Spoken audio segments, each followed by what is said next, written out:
Hi, today is the 3rd of November. I've been eating the Lion diet for exactly 3 months today, of only beef, salt and water. What I'd like to talk about is how I'm feeling, how improvements or any negatives that have happened during the 3 months. Well, I have been getting days where I've been feeling much better, but I've also been getting the days where I'm not feeling so good. I've had cravings for other foods, badly, at one point, very badly. Just eating beef and nothing else can sometimes get hard. I've had cravings for eggs, I've had cravings for other different meats. I haven't craved plant foods at all. I haven't craved potatoes. I have been craving a bit of coffee, but I've stuck to it. I've tried low salt a few times, which made me feel worse, so I've kept the salt up. But I've stuck to it. But I will say this one thing, which is quite important. If I hadn't made this challenge, of trying to do it for 1 year, if I hadn't made this challenge to myself, and if I hadn't been doing these videos, possibly if I hadn't made this YouTube channel, I think I would have craved in. Yes, it was another thing I was craving. Peanut butter. I was craving peanut butter. I was on a down day. I was thinking, if I had some peanut butter now, I'd feel better. I'd feel a lot better. No, peanut butter used to make me feel good. And coffee. And there was one point where the cravings got so bad, it just didn't feel like beef anymore. And if I hadn't made this challenge, I think I would have caved in. Now I've made, if you check my videos, look at my videos, I made a video about making a challenge. Check that out. Really does make a difference if you're trying to stick to it. Okay, the other things that I've been looking at lately, now,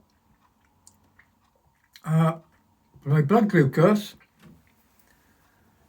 which in my last video I said about, I've noticed when I get stressed or whether I'm doing too much exercise or pollution comes bad, or if when I'm feeling ill, when I go ill, which is a recurring thing with me, I've noticed my blood glucose is rising. It's getting higher, going up in the middle sixes, 6.8 millimolar.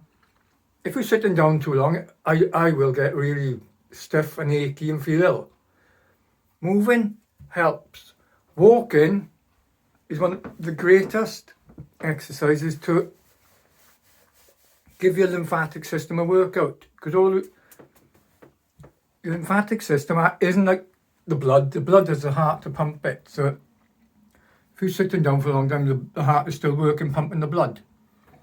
But the lymphatic system needs you to be moving around. So I've learned a lot about this, and I've been made exercise routines, having a nice hot shower, and moving the arms about, getting the back,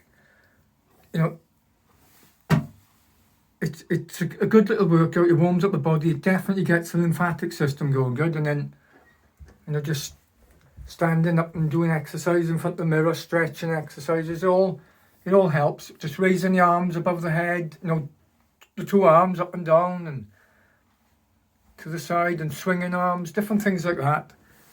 And standing, walking, standing still, and just get the legs moving, lift the legs up and down.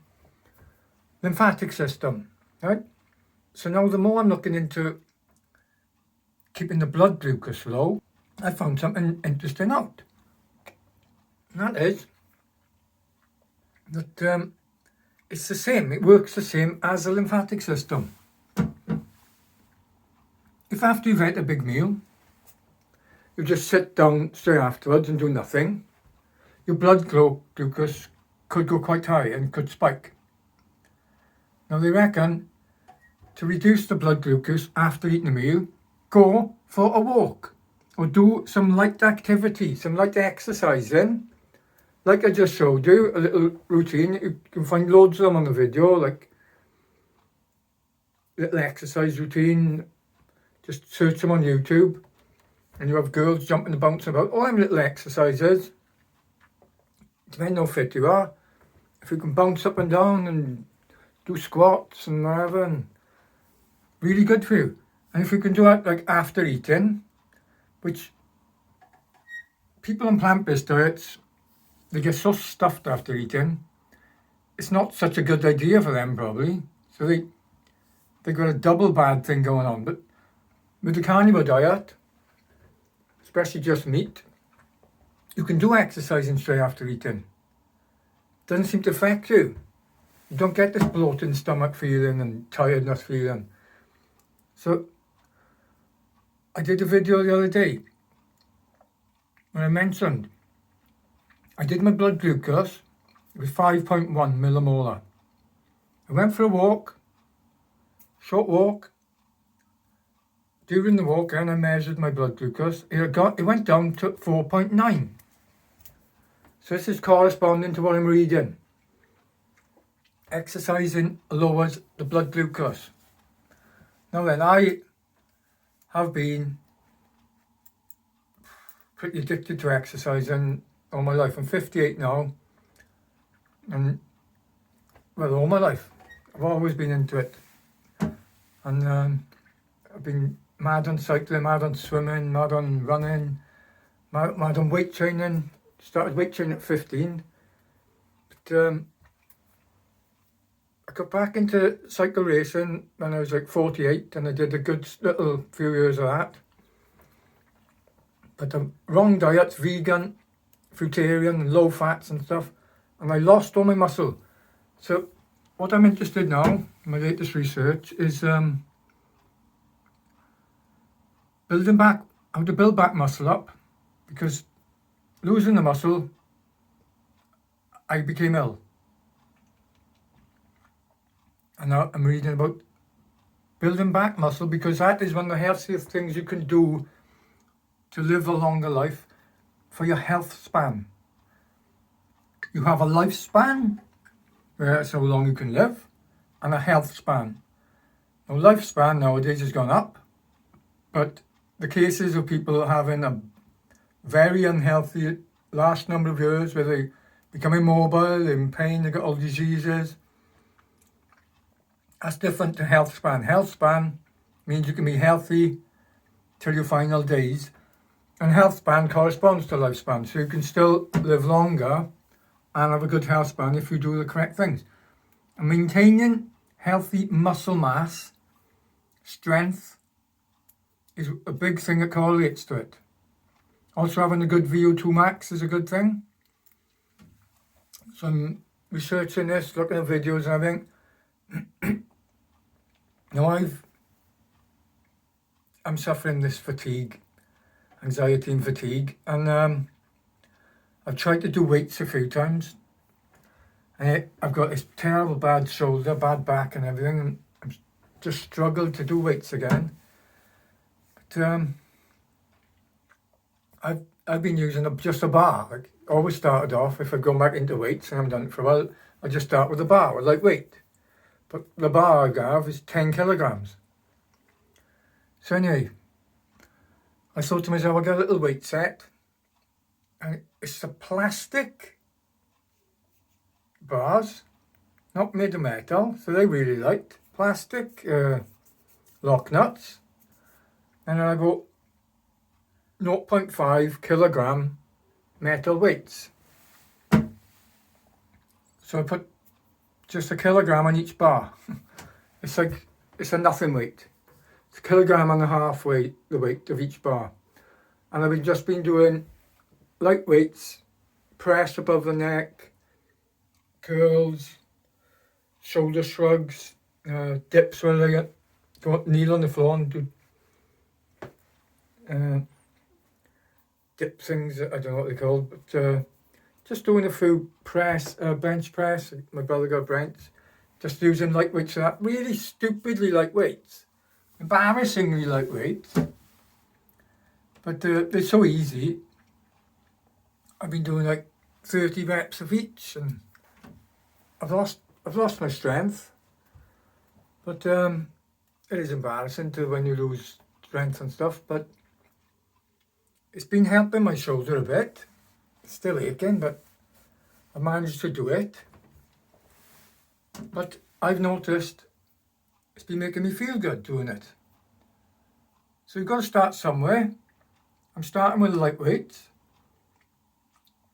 If I can keep at this and cool the shoulder, then I can build up. But the studies which I'm looking at and hearing about are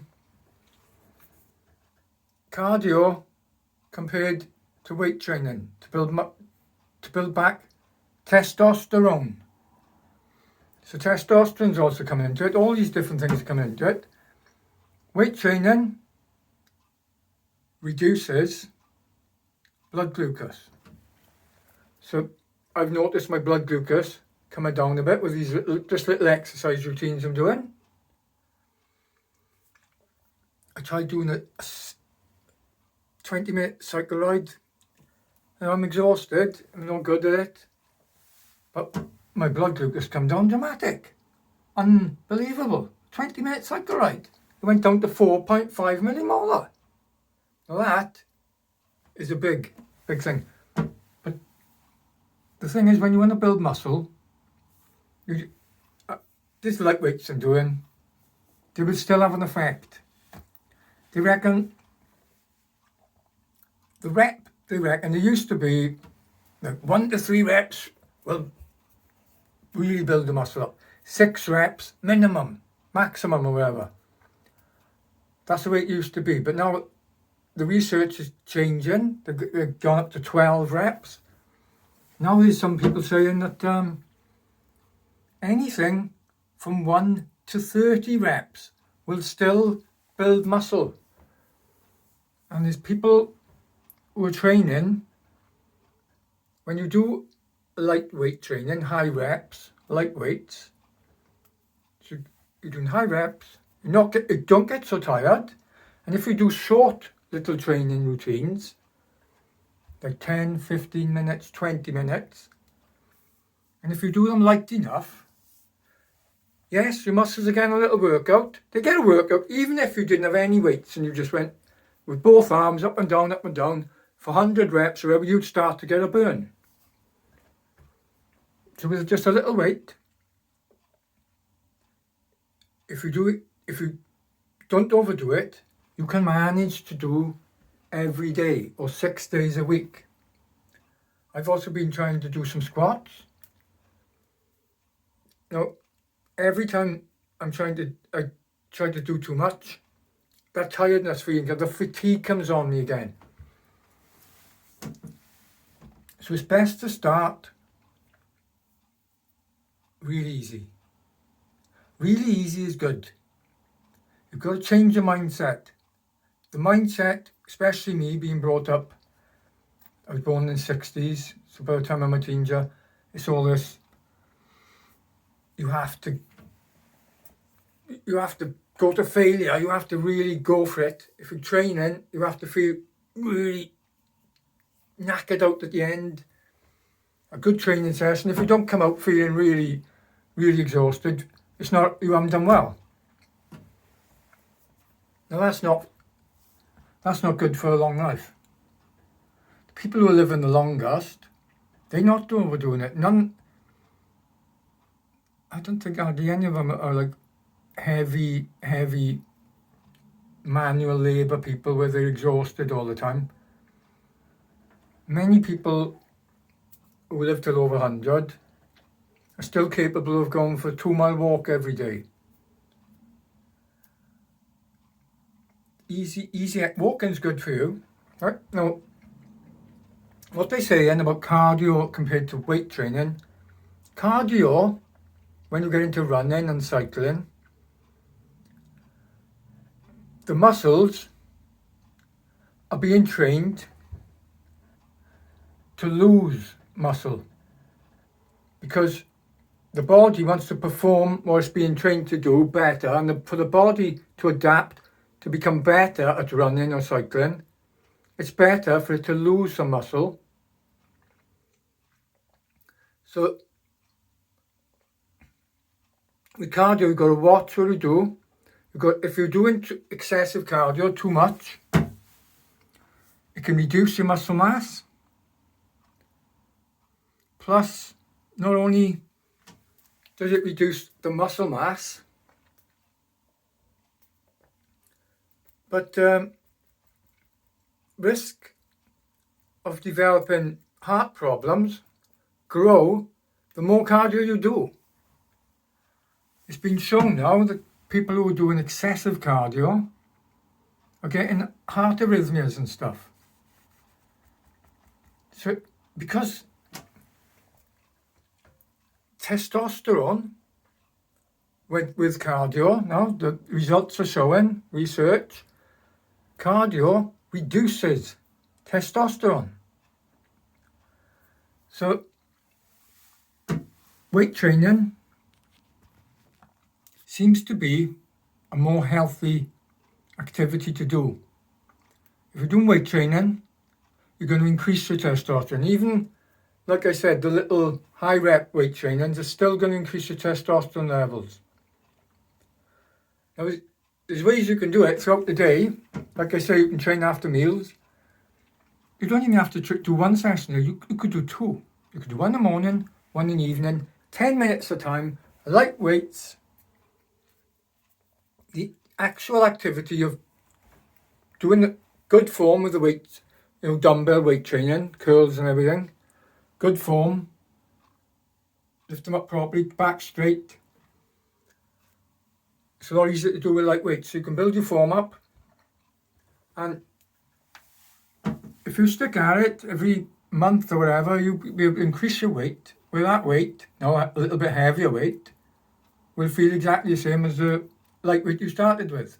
You will build up strength doing high reps, and it seems to be proving to be the most healthiest if you want to do weight training, because when you're doing low reps, 6 reps, 12 reps, there's more strain on the ligaments and the joints, more wear and tear on the body, and more wear on the nervous system. You notice if you do heavy weights, you strain the last one, and you're shaking. I've come away heavy training sessions, my hands are shaking badly, my legs are shaking badly. And you recover from it.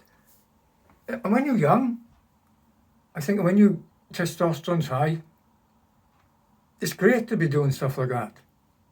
You can bulk up quicker, get stronger quicker. But my age now, lower testosterone, I gotta watch not to overdo it, because that reduces testosterone as well. The research is showing when you're doing heavy weight training, testosterone is decreasing. Too much. It's always excessive. Too much weight training, you become fatigued. You become overtraining. Overtraining is a terrible thing. It's a terrible thing for building muscle, and it's a terrible thing for health. Overtraining can make you and I think this is why one of the reasons I've become ill. Overtraining, so much stress. Already suffering a lot of stress in my life with all different things that's happened, trauma and stuff. And then the added strain of the exercising I've been doing. Always wanting to go fast as I can, always wanting to break records, sprinting up hills, get KOMs, always pushing myself, coming back really tired out. We just want to take it easier. You want to build up your muscle, eat enough protein, plenty of protein, build up the protein amongst you eat, and you will put on weight slowly, and you build up your testosterone slowly.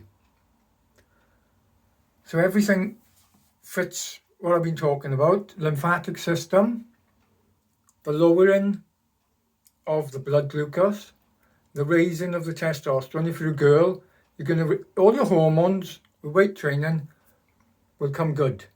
They become balanced. They become what they should be for your age. If you build up your strength training, and you don't overdo it. And try and do like twice a day would be brilliant. If you eat like 2 meals a day and you do like a little workout after each meal, and then go for a little walk. Now walking, zone 2, it's another thing I've been looking into. Zone 2, easy type training. A little short zone 2 ride or walk or run. I don't know the slowest you can run. It's hard running slow. But if you don't do too much cardio, keep it zone 2 and just have you, like for me, squats. I'll do squats and I'll do like 1 set of squats and then get on the bike and I could do 5 minutes on the bike straight afterwards. That's a little workout. These little workouts, which is all I can do at the moment, but they're the best for you. And when I'm saying this is all I can do at the moment, that's because it's not too stressful. It's not exhausting me. It's not making me feel too ill. These type of things are making me feel healthier, and they will make you feel healthier. I've tried them, and that's the way to start anything. Build up slow. Don't jump in too fast. And if you just started the carnivore diet for a month or two, and if you are metabolically damaged like I am, and it's taken a long time for you to feel better, still got lots of aches and pains, you still got exhaustion, still got bad anxiety and everything, you have to take small steps.